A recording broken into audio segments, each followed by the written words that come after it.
আমরা আজ থেকে যুদ্ধ ঘোষণা করলাম। আমরা সব সময় এই মব ভায়োলেন্সের বিরুদ্ধে বক্তব্য দিয়েছি।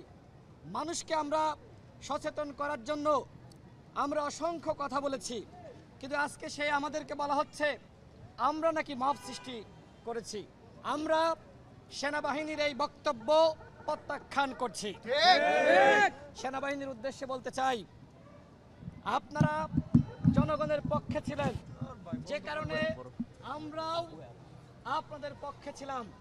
কিন্তু আজকে যে নারকীয় তাণ্ডব ঘটানোর পরে এক ধরনের ন্যাক্কারজনক বিবৃতি দিয়েছেন, এটি এদেশের জনগণের সাথে তামাশা। আজকে আমরা যে হামলার শিকার হয়েছি, এই হামলার বৈধতা আপনারা মূলত এই বিবৃতি দেওয়ার মাধ্যমে আপনারা দিয়েছেন। মূলত এই বিবৃতি দিয়ে আপনারা আওয়ামী লীগের দোসর জাতীয় পার্টির পক্ষে অবস্থান করছেন, তাদের পক্ষে অবস্থান নিয়েছেন। আমি সেনাপ্রধানের উদ্দেশ্যে বলতে চাই, এই ঘটনায় অবশ্যই আপনাকে দায় নিতে হবে। যদি আপনি দায় না নিতে চাইতেন তাহলে অবশ্যই আপনি এই ধরনের বিবৃতি দেওয়ার আগে আরো ভেবে দেখতেন। দেখেন, আজকে আমরা এতটা বিমর্ষ, আমরা এতটা আহত, আসলে ঠিক মতন কথা বলারও অবস্থা নাই। সেই বিকাল থেকে আমরা অসংখ্যবার হামলার শিকার হয়েছি। প্রথমবার আমার উপর হামলা করা হয়েছে, এর প্রতিবাদে যখন মশাল মিছিল করা হয় তখন নুরুল হক নূর সহ আমাদের উপর সেনাবাহিনী এবং পুলিশ যৌথ হামলা চালিয়েছে। এখন সেনাবাহিনীর পক্ষ থেকে বলা হচ্ছে যে আমরা নাকি মব সৃষ্টি করছি এবং আমাদেরকে নাকি প্রতিহত করা হয়েছে। আপনারা যারা সাংবাদিক ভাইরা সেখানে ছিলেন, নুরুল হক নূর কি জাতীয় পার্টির কার্যালয়ের সামনে গিয়েছে? আমি কার্যালয়ের সামনে গিয়েছি, আমাদের নেতাকর্মীরা কেউ কিন্তু কার্যালয়ের সামনে যায়নি। কিন্তু যখন আমাদেরকে হামলা করা হয়েছে, রক্তাক্ত করা হয়েছে, তখন আমাদের নেতাকর্মীরা তারা কিন্তু জাস্ট প্রতিরোধ গড়ে তুলেছে। এইটা আমাদের জুলাই গণ অভ্যুত্থানের চেতনা। আজকে সেনাবাহিনী সেই আওয়ামী লীগের দোসর জাতীয় পার্টির পক্ষে অবস্থান নিয়ে যে ধরনের বিবৃতি প্রদান করেছে, এই বিবৃতিকে আমরা প্রত্যাখ্যান করছি, আমরা ধিক্কার জানাই এবং একই সাথে যারা এই ঘটনার সাথে জড়িত তাদেরকে অবশ্যই আইনের আওতায় আনতে হবে। ভারতীয় দালালেরা সাবধান। আজকে বাংলাদেশ খেলাফত মজলিসের সম্মানিত আমির নুরুল হক নূরকে দেখতে এসেছেন, তার সাথে আমি ছিলাম এবং এর আগে অন্যান্য রাজনৈতিক দলের নেতৃবৃন্দরা দেখতে এসেছিলেন।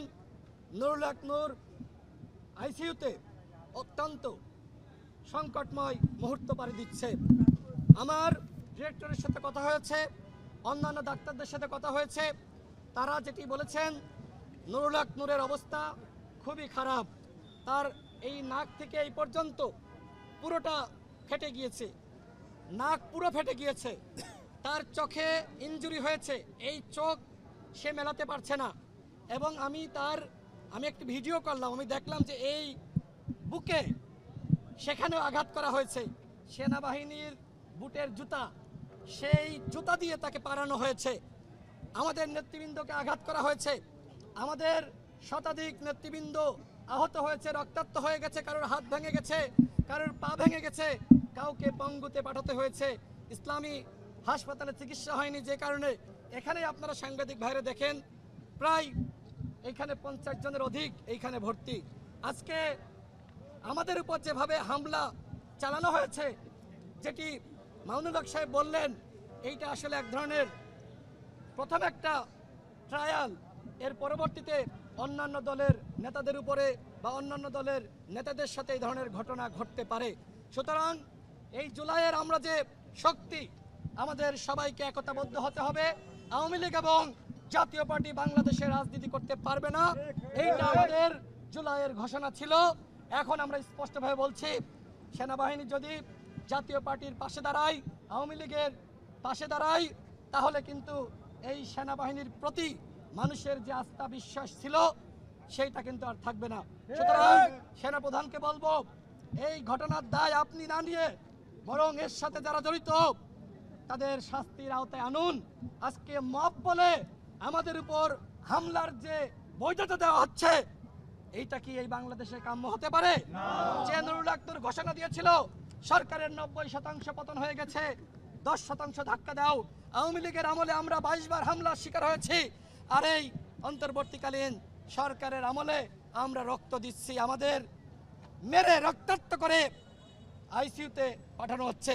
এইটাই কি সংস্কার? এইটাই কি বিচার? এইটাই কি নতুন বাংলাদেশ? তাহলে এই সরকার আসলে কি করলো? ডক্টর মোহাম্মদ ইউনূসকে বলবো, আপনাকে 24 ঘন্টার আলটিমেটাম দেওয়া হলো। এই ঘটনার সাথে যারা জড়িত সেনাবাহিনী এবং পুলিশের যারা জড়িত তাদেরকে বিচারের আওতায় আনবেন। একই সাথে আইজিপি এবং ডিএমপি কমিশনার এই দুজনকে অবশ্যই পদত্যাগ করতে হবে। যে পুলিশ মানুষ মারে, আমার আর বক্তব্য নাই। বাংলাদেশ খেলাফত মজলিসের নেতৃবৃন্দকে ধন্যবাদ যে তারা নুরুল হক নূরকে দেখতে এসেছেন। নুরুল হক নূর হামলার শিকার হয়েছে, আইসিইউতে আছে। আবার নতুনভাবে আমাদের অভ্যুত্থান শুরু হলো। আমাদের সেই অভ্যুত্থান হলো যে ফ্যাসিবাদী কাঠামো আওয়ামী লীগ প্রতিষ্ঠা করেছিল, সেইটাকে হাসিনার মতন দিল্লি পাঠানো। আওয়ামী লীগকে যেমনি ভাবে নিষিদ্ধ করা হয়েছে, জাতীয় পার্টিকে যতক্ষণ না পর্যন্ত নিষিদ্ধ করা হবে, এই জুলাই বিপ্লবের যে অংশীজন যারা ছিলাম, গণ অধিকার পরিষদ, বাংলাদেশ খেলাফত মজলিস, আমরা একতাবদ্ধভাবে সেই আওয়ামী ফ্যাসিবাদ এবং ফ্যাসিবাদের দোসর জাতীয় পার্টি সহ 14 দল তাদের বিরুদ্ধে আমরা আজ থেকে যুদ্ধ ঘোষণা করলাম।